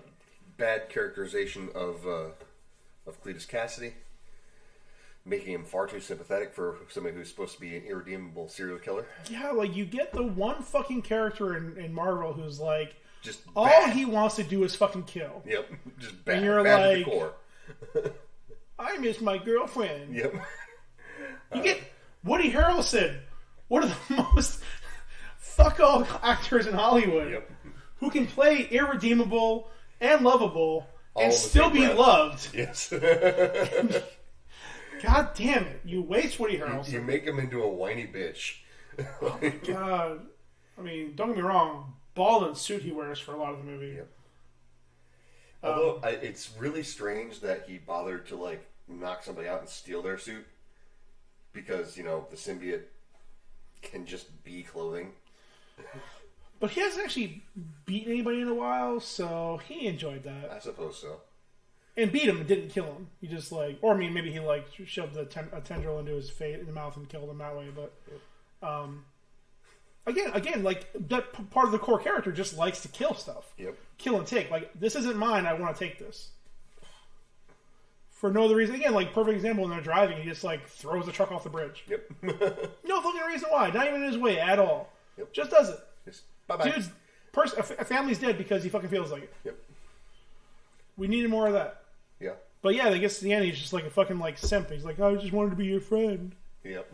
Ugh. Bad Kill yourself. Yep. Kill yourself. Really no fault of Woody Harrelson's at all. No, it's just what was written. Just give him bad material. Yeah, it's for having a lot in there, like this is one of the movies that like really should have been more than an hour and a half. Yep. Like most movies are bloated. This one is fucking anorexic. Yep. It's Swiss cheese. It's filled with holes. It's a lot of stuff that should have been explained that never got explained. Even like the relation between Eddie and Cletus is sort of like implied but never explored. Yeah. We're just to assume that they've had multiple visits, and for some reason he feels a kindred spirit to Eddie. Yeah. Which again, like you don't even know until his fucking spoilers dying words. Like, I just wanted to be your friend. Like, what? They go into it for a bit when he talks about you and I are the same cloth. You got mean daddies and da-da-da. But like, how do you know that? I just remember that. Oh, how did he know that? Yeah, that's the question. Like, they wouldn't give him internet access. It wasn't really explored at all. So that was definitely something that was just like, it could have been better. Enjoyable to watch. It was fun. I saw a really funny like review that was on the interwebs, and it was trashing it, and it was basically said it was a ridiculous film, blah blah blah. basically turns out to a Tom Hardy tentacle porn fest. I wish. And then it was like a social media reply, and that this is a meme, and it's like Tom Hardy tentacle porn fetish, you say? Like very intrigued. I was lined up for that. Like, all right. I'm sure you were lined up. It's a whole fleet of janitors with buckets and mops. Alexander Boney, that bitch. Yep. So, all in all, what would you give, Paul? Would you recommend, not recommend? I mean, it's quick. Fuck, you can see it. I mean, if you enjoyed the first one, if you really like the first one, you'll like this one. Yeah. I mean, I think either way, both of us were like mad on the first one. I still think the first one's probably better, although there were some really good moments with Venom. Yeah. where he punches Tom Hardy in the face, breaks his nose. Oh, sorry, I didn't know what come over me. Let me fix it so I can punch it again. Yeah, it still wastes a lot of time them building this relationship. Yeah. Like, just get into it, man. Like, they waste a lot of time with that. And, like, again, if it was... but I feel like all that was just to break them up. Yeah. Just to create this, like, worry that, like, Cassie would show up before the symbiote got back to Eddie. Yeah. It was fine. Just, again, they wasted Shriek. They wasted Cletus. They wasted Carnage. The movie was just there. Like, it was a very safe movie. It was a very brief movie. Clearly, I mean, again, while being a huge movie, it was 110 million. So, yep. Well, it's also one of those movies, just like every other movie similar, is that if there's any kind of comic book, cartoon, anything based on it, it's never going to live up to 100% of people's hype. That's just the way it goes. Doesn't matter if you loved it, somebody else would hate it because what they envisioned for it would be different. It's the same with Transformers. People either liked it or absolutely despised it and didn't like it. So, and everyone was different. It was like, but you had a vision in your mind what Transformers were because you grew up with them. Same if you read comic books. You read about Silver Surfer. To me, he didn't live up to the hype in the movies. I didn't really like it because in the comic books, he was so like, he was kind of like the top tier of all of them, but they made him seem so minuscule in the movies, and it was really just bad to watch. Same with G.I. Joe, like, it was supposed to be, oh my god, G.I. Joe, because you grew up with that and you had an image of that, and then when you saw it, it's like, if they did a movie on Gargoyles, the cartoon, although it wasn't huge, it's like you have a vision in your mind. Say less. If you had a vision in your mind, it'd be less. Same with Power Rangers. The live action, okay, the first one was good. We were talking about that one. But, you know what I mean? They're all the same. If we got a live action Gargoyles and just had Jonathan Frakes be, what's his name? Xander or whatever, Xanadu. With an X. Xanadu works. And Keith David to do like mocap and voice of Goliath. Dope. Bill Fagerbaki to come in and be unfortunately, what's his name? Hudson was Ernest Borgnine, wasn't he? Yeah. He's passed, so can't do that. Well, I'm saying like a lot of those movies. Okay, and I will say this: for better or worse, if this movie really was just more of the same from the first one. Yeah. Like. It was the same with Spider-Man. People freaking loved it or hated it. I don't. Everyone has different opinions on it, though. And at the end of the day, it's what you envisioned it being before you even went in. You had a vision, so it either could live up to it or just not, or just fall short, just like every other movie. So. And the thing is like it's these are Spider-Man characters. Right now, there's a Spider-Man that everybody loves. Yeah, but how many Spider-Mans have we been through? Quite a few. But too many. The current one, everybody seems to love him. I think he's great. And they're forever separated by a universe. If only there were some way that perhaps they were brought together through some sort of multiversal madness. And if only such a thing were hinted at in the mid-credits stinger of this movie. Well, there you go. In the mid-credits stinger of this movie, at the very end, Venom and Eddie are sitting on a hotel room bed, and he's kind of going on and on about I forget what the exact impetus was for it, but they're talking about like what does he know, or he's what do you know, and he's like Venom says the experiences, the hive mind experiences of 8 billion light years would fry your tiny little mind, even a fraction of it, Eddie. So he says, let me show you. And they start doing this, and then these weird, like, things start happening, like this sort of, like, flux and like, glitches stuff going on around them. And suddenly they're in a new room. And it's daytime. It was nighttime before.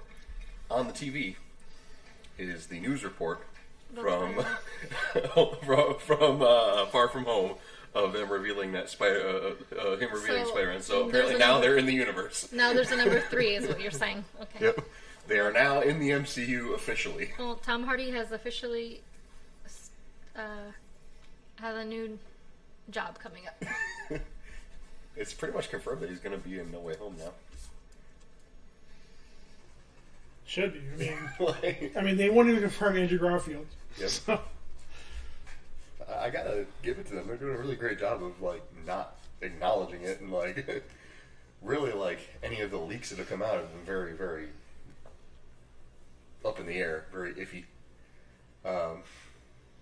So I'm looking forward to all of it. There's some really interesting things coming on in Phase 4 and beyond with the MCU. So that's really it for the Venom review. I'm going to quickly talk about Doom Patrol. Yeah. Still good. Still funny. Still oddly insightful and interesting. Very unique start to the season. Because as we left off at the end of season 2,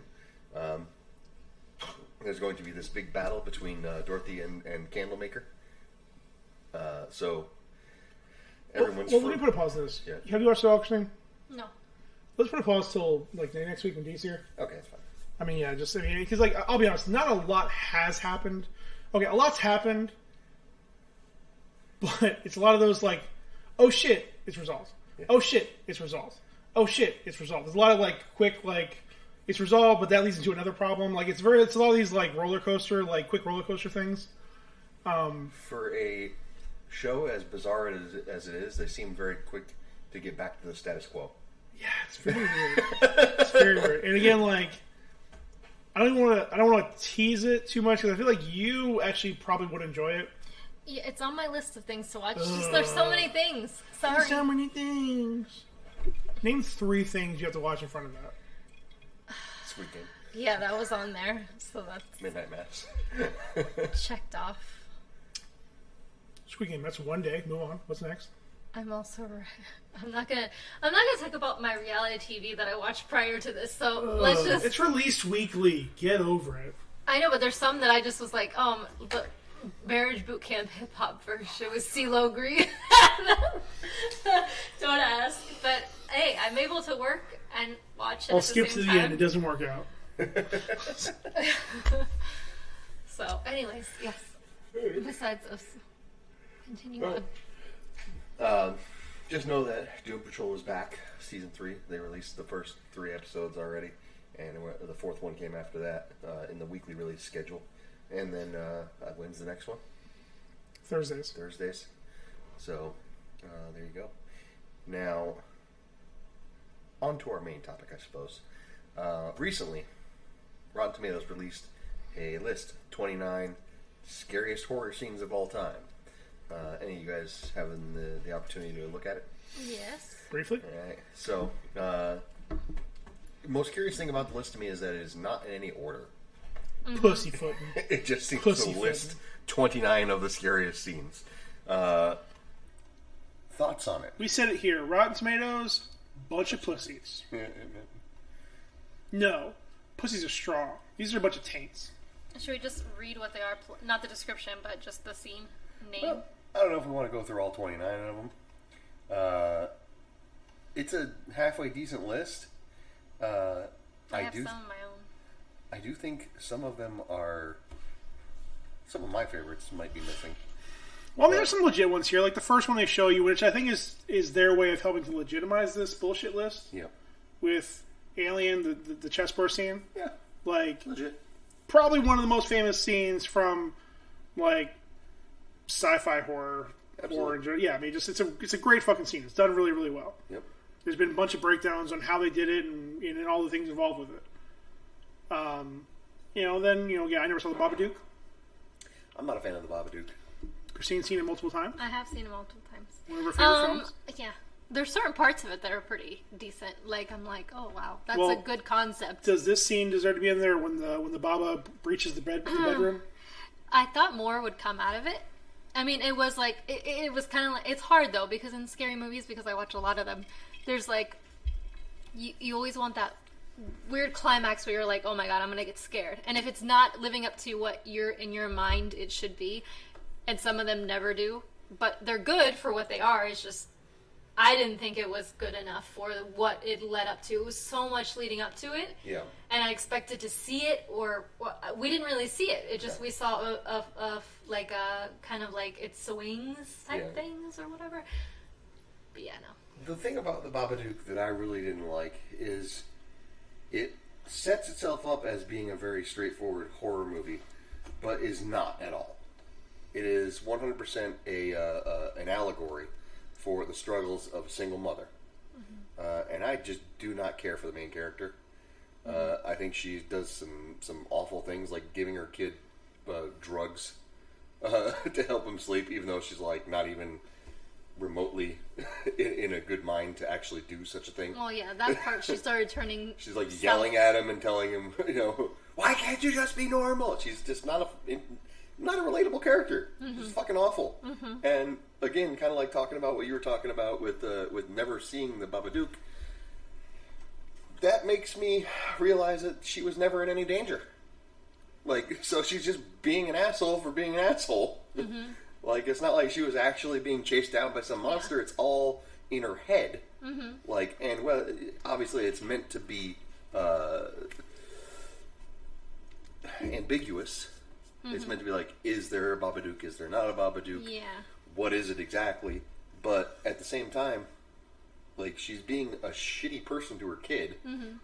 Although it was a horrible kid. It doesn't matter. It's a kid. I was like, oh my god, drop him off somewhere. He's horrible. Okay, yeah. Put him in a home if she can't handle it. Yeah, but she definitely was like on her last yes string of just like everything. But the thing, I guess I didn't understand the end. Was he in the basement? I believe they were feeding him. The Babadook is always going to be there, but she's like feeding him, right? Because wasn't that she handed him something? Trying to keep him at bay. I guess. Okay, that's what I got, and I felt kind of like let down on that because I'm like, okay, I'd rather you just either kill it, or it takes off and leaves you behind in the dust, and that's it. But I think it's supposed to be a metaphor for her problems, and the fact that it's never going to go away. She just has to manage it. Which I suppose is all good and fine and is fairly realistic a message, but at the same time, again, giving a kid drugs and like yelling at him and like being a shitty mom altogether. It's like, I get it. It's hard to be a single mother. It's hard to be a single parent at all. But you don't take it out on your kid. Oh yeah. Like. No, I agree.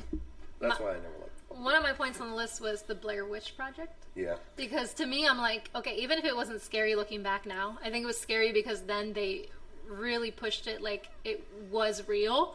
And I think everybody did think it was real because it was brand new, where we really didn't see like that kind of camera work before. Yeah. So to me, at that time, it was pretty scary because it was like you saw online a real movie or whatever. So when you watched it, it was even more intense to me. Even if it was low budget, and now looking back, it's like, it's fake. But at that time, yeah. It's probably the scariest part of the movie, is like him being in the corner. I think that's the scene that they actually say. Yeah. Yeah. And that's probably easily the scariest part of the movie. But, that being said, a lot of that movie is just them screaming about the map. So, yes. I never cared too much for the Blair Witch either. But I see its place in history, in pop culture history rather, and why people liked it. A lot of it had to do with the marketing. In fact, there was a lot of viral marketing going on, non-internet based viral marketing. Everything was like, it's real. So I think a lot of people, and at that time, like I said, I mean, I thought it was real. I didn't know the difference between it not being real and being real. And I think the beauty of it is that it's at that beautiful point where the internet is accessible for most people, for a lot of people. Yep. But there's no networks established yet. Yeah. So, like, if they had a website where they had all their quote-unquote files and documents. You go on there and you're like, oh, fuck. This has to be real. You can't put stuff on the internet if it's not real. Well, again, at that point, that was still like GeoCities level for most people. So, like, seeing this, it all looks legit. Mm-hmm. Like, that's the first marketing campaign of its time on that level for just some shitty ass like $37,000 movie. Yep. They made, I don't know, like $200 million. Some crazy number. Probably more than that. Probably. A lot. Enough to spawn a shitty sequel like 10, 15 years later. Oh, God. Multiple video games. All of them terrible. Of note, there's one on here for Misery, which is unique because you don't really typically think of Misery as a straight-up horror movie. But specifically, they call out the part where she breaks his legs. Mm-hmm. She hobbles him. Puts a freaking block of wood in between his legs and smacks it with a sledgehammer. And it's shown in graphic detail. Yeah. Well, it was the same, not to kind of go off, but it reminded me, now, of, like Hostel, where they cut the back of the Achilles tendon. Yeah. Anytime you see something like that, you feel it. Knee. Yeah, you feel it. So when she did that with his legs, you felt it. And when they do it with the Achilles tendon, with the eyes, with any kind of movie like that where they injure them. Very, very impressive for a movie made in 1990. Mm-hmm. No, it was, yeah. A classic one, the shower scene from Psycho. If nothing else, notable because it kills off what people thought was the main character very early in the movie. Mm-hmm. The Ring is on here, but it's for the video itself. I would say, out of that whole thing, there's two scenes in The Ring that could merit scariest. One, the first reveal of the girl who's been affected by the ring and is all like fucked up and like her face is all distorted and like she falls down dead. Oh yeah, when they turn her around, open the door, Mm-hmm. Or the one where she crawls out of the TV. Yeah, both of those are good. I think the other one too, when she falls in the well and she feels like the hair. Like anytime there's water and you can't see what's underneath you, it's scary. But yeah, that was one of my favorite scary movies for a very, very long time. So. Yeah, it was definitely when she came out of the TV, because that wasn't a thing either. No, that was brand new. Now I feel like they've done so many different things and kind of reused a lot of stuff, but that was like the first of it crawling out of a TV that was like...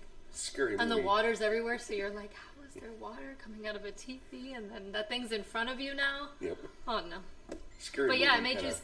It was one of those movies where if you did actually have like VHS and you were watching a movie, and it went at the end where it was just doing the white... like the static. Yeah, where you were like, I need to shut this off. Like you didn't even. That's how I felt. Crawl on TV. Yeah, because I remember watching just previews of it, and I was like, oh no, I don't want to watch anything like that. Nope. No, it's not funny. But I have my own list, so I think. Did you guys create your own? Unless you have other ones to talk about on there. Well, they actually have quite a few of the ones that I would pick on here. I will say. They got The Thing on here, which is definitely on my list. Even that scene from Misery, again, really doesn't come to mind immediately. But that's definitely a good one. Mm-hmm. I don't know if I did get any more than... I have 5 that are not on here. Yeah. Although those are good ones. But... Audition. Okay, there's one that's missing. You ever see Audition? It's a Japanese horror film, but it's made by Takashi Miike, and he's got some brutal stuff. But in this one, it's basically the idea is it's this guy is trying to get back in the dating game, so he hires he makes a plan with his brother or his partner, or his business partner, to create a fake audition for girls to come in and like audition to be his potential girlfriend. So he ends up actually going on a date with and entering into a relationship with this one girl who turns out is absolutely batshit crazy. And there's a scene where it's like she's sitting alone in her apartment, like in the dark, and there's this bag next to her, like a trash bag. Mm-hmm. And I think she's waiting for a phone call, I believe is how it goes. And then the phone rings. And I think as she's talking or after she's done talking, the bag just rolls over. Like it starts moving and shaking.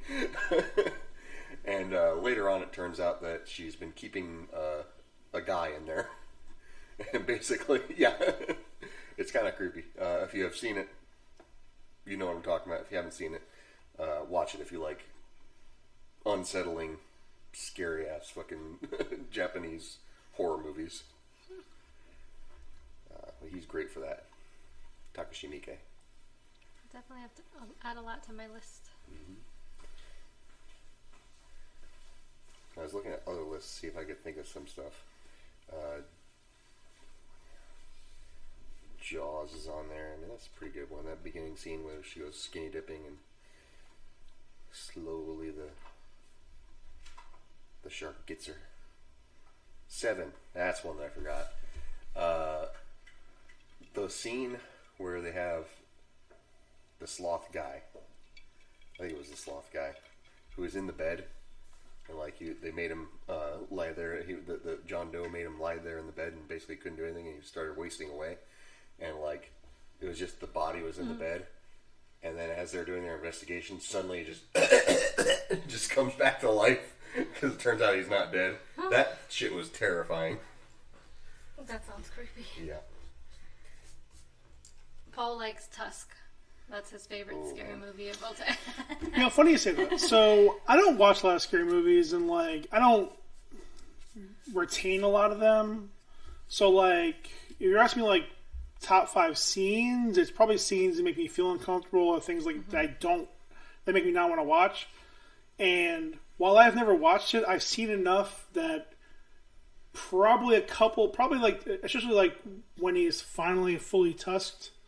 Like, yeah, that was creepy. It still fucking grosses me out. I've seen that movie 2 or 3 times, but it's just so weird that I'm like, yeah, God, that could not that it is far fetched, but people are weird, so it creeps me out. Well, again, like it's well because the thing is like the thing I think the thing that gets you in there is that it starts out simple enough. Mm-hmm. You're just guy goes to a place and like passes out or whatever, and also wakes out missing a leg. Mm-hmm. And it just keeps fucking snowballing from there until he's a fucking walrus in a zoo. Yeah. And you're like, the fuck? That part was weird at the end. But yeah, I mean, probably just like body horror is probably what gets me more than anything else. Mm-hmm. I mean, jump scares are cool here and there. I mean, like, I don't know that I even have like a favorite horror. Like, I've seen so few. Like here for again more you horror aficionados.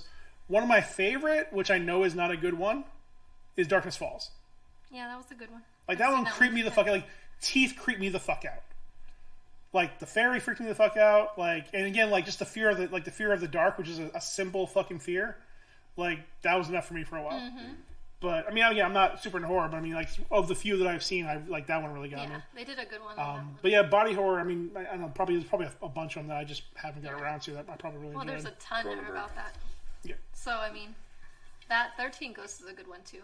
It's always, I've seen that one, I don't know how many times. But I was going to mention a Korean one, because I was trying to think of the name, and I just Googled it while it was happening. But I Saw the Devil, if you either have seen that one. I have not seen the Devil. It was in 2010, and I saw it, but I could not remember the name, so I just looked it up. But basically, it was like a revenge movie, so... I mean, I kind of read it over again because I saw it years ago, and I remember being like, wow, that was super creepy, because it is very gory, but a lot of Korean movies are scary movies, are gory a little bit, so, but basically it was just that he finds someone murdered, and he seeks out, a taxi driver finds, I can't remember if it's his fiance or just a random girl, he finds her head somewhere, so he finds the killer, and then basically it's a cat and mouse game between him and the killer, but he just takes it upon himself to seek revenge on behalf of this person, which might, I think, be his fiance, but either way, it's kind of a crazy movie, so if you get a chance to watch it, I'll send it to you, but that one's a good one, but that wasn't on my list, actually, so. Hillbillies creep me out. The Hills Have Eyes. Yeah. There's a lot of fucking gross, like... I can't think of a particular scene, but I know there's a lot of things that just creep me the fuck out. Speaking of body horror, one that wasn't on the list, that is a Cronenberg, The Fly. Very specifically to me, the scene where he pukes on the guy's hand to eat him. Yeah. Even though there's a lot of creepy scenes in that movie with him, like, picking off his face and stuff, but... Oh, yeah. So, if I'll just read off my 5. All right. They're in no particular order of my scariest scenes. The Haunting of Hill House, but the one where she jumps from the back seat to the front when they're driving, like she's in the middle of them and she screams. It's like dead silence in the car. They're just driving down a dark dirt road or dark road, and the next thing you know, you saw that? Yeah. And she just jumps out. And next thing you know, there's just a screaming head right there. That got me. I don't jump too often, but that really got me. And it was a really good show altogether. How they did it was just really good. But and the other one was Insidious, but it was the part where the demon thing was behind him. Yeah.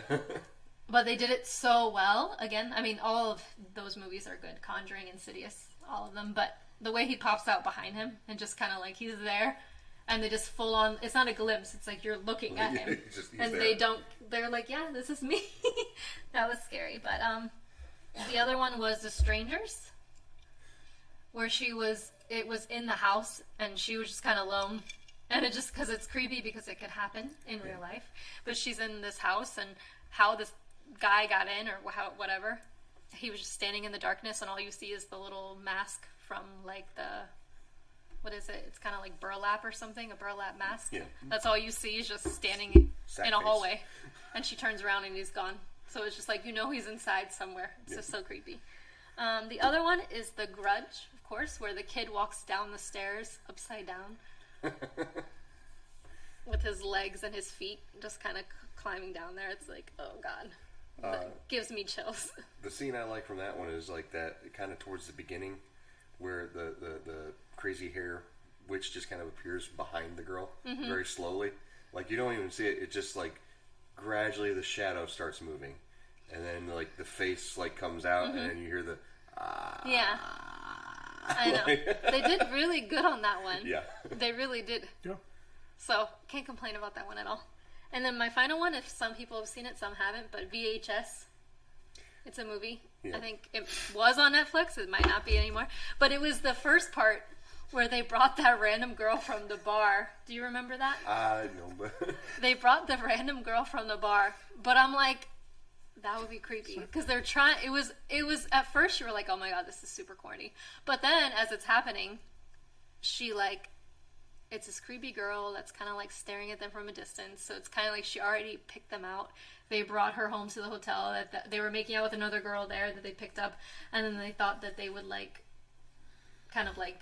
double team this girl that was left, this shy girl, which ended up being some kind of demon thing. Yeah. Which her face like splits open and she basically kills 2 people and they run into the bathroom and it's like the bathroom doesn't have any windows. You have to get out of the hotel. You know those kind of hotels, you know what I mean? Yep. They all look the same and there's no windows, there's nothing. The only way out is that front door and she's eating somebody right next to that front door. So yeah, and then she just like leans on top of him during all that. Her face is already split open and she's just like, I like you. And then she just kind of like flies off into the sky with this guy and that's it. Creepy. It was creepy. But yeah. It's a movie. Oh yeah. Lord have mercy. Well, so all in all, I suppose we mostly agree with a lot of this list. Mm-hmm. Even if we have our own personal top favorites. Not a bad list at all, and there's certainly a lot of classic scenes on there. Look it up for yourself. See what you think about it. It's Rotten Tomatoes, 29 scariest horror movie scenes of all time. Not of one time, all time. Definitely have a lot of recommendations for things to see. VHS. Yes, The Devil Inside. Was that the one that I said? Yes. The Devil. I saw The Devil. Yes, I saw The Devil. Sorry, 2010. Yep. It has a 81% on Rotten Tomatoes. Come on, guys. Audition. No love for The Descent.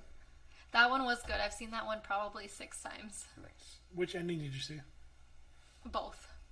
But it was creepy. It's because at the end, she thought she got out, but she really didn't. Not to spoil for people, but You just did.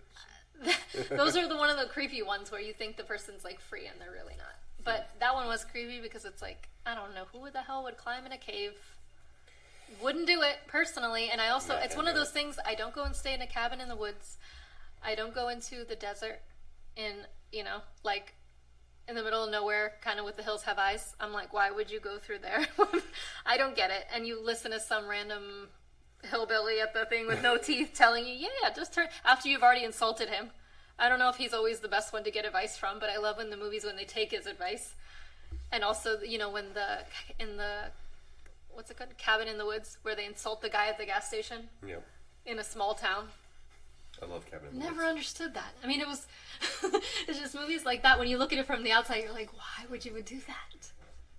Dick's gone dick.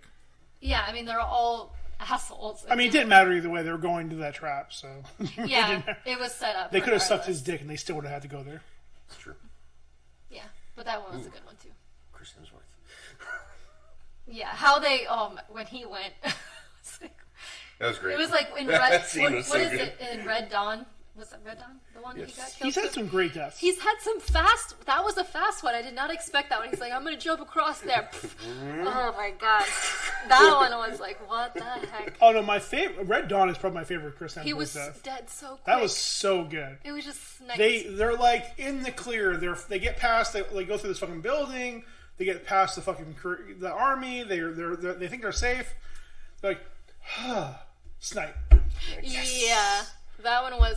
Yes. Why you don't watch the movie? That movie now is why every time there's a quiet moment after an action scene and somebody's like standing there, snipe.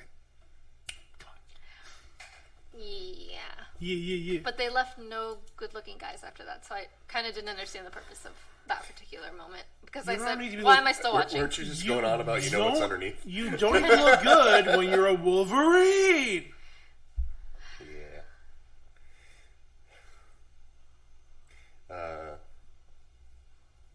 One that's not on here at all, but I just kind of remembered what we're talking. A movie called The Void. It's really good. It's very Lovecraftian horror, but there's a particular scene in which this body, they think that the person's dead, but the body is mutating into a thing. And the practical effects work done on it are extremely good, and the scene that reveals it is really intense.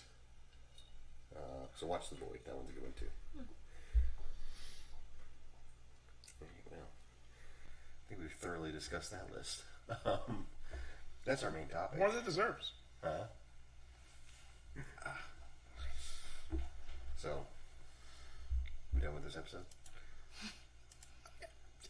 Yeah, I think we're good. Anything else to add? No, I think we covered all the points. We covered everything. We'll cover it in next week's episode. Nice. For Halloween, Spooktacular, Spooktober, whatever. I don't know what we're calling this. I'm not sure why it has 3 different names. Holla-ween, Spooktacular, Spooktober. Shocktober, would you prefer?